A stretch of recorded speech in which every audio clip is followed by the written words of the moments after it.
আসসালামু আলাইকুম সুপ্রিয় চাকরি প্রত্যাশী। আজকে আমরা শতকরা নিয়ে আলোচনা করব। শতকরা কাকে বলে আমরা শিখেছি আগেই। শতকরা একটা অনুপাত, যেটা আমরা বলেছি যে ১০০-র সাথে তুলনা করে কাজ করব আমরা।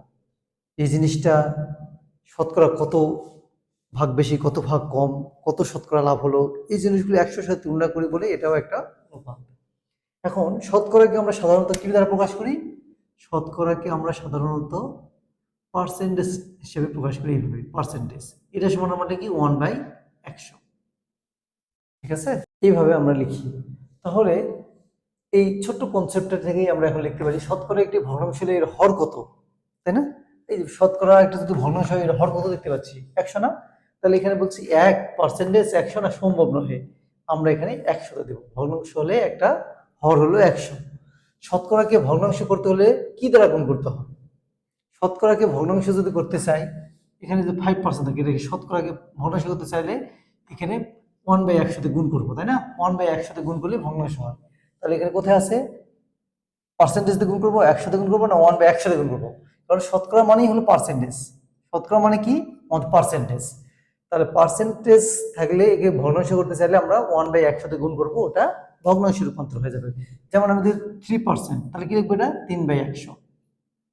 1/100 তে গুণ হয়েছে।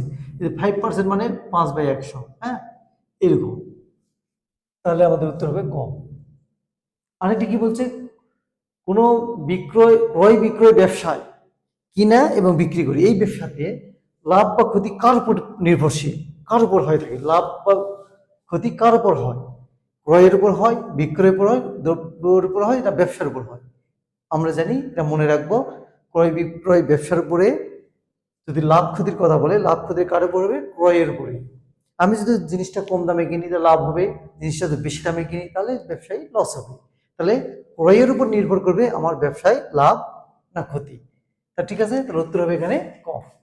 বন্ধুরা, পরবর্তী ক্লাস এই পার্সেন্টেজ নিয়ে আমার ধারাবাহিকভাবে প্রত্যেকটা কোশ্চেন যেগুলো পরীক্ষায় এসেছে, বিশেষ করে প্রাইমারি এবং শিক্ষক নিবন্ধন পরীক্ষা সহ সমাজসেবা অধিদপ্তর এবং বন বিভাগে, ডাক বিভাগে যে কোশ্চেনগুলো এসেছে, প্রত্যেকটা কোশ্চেন যে আমরা বিস্তারিত আলোচনা করতে, বন্ধুরা সাথে থাকবে, তাহলে তোমরা সবার আগে আমার ক্লাসগুলো পেয়ে যাবে। আল্লাহ হাফেজ।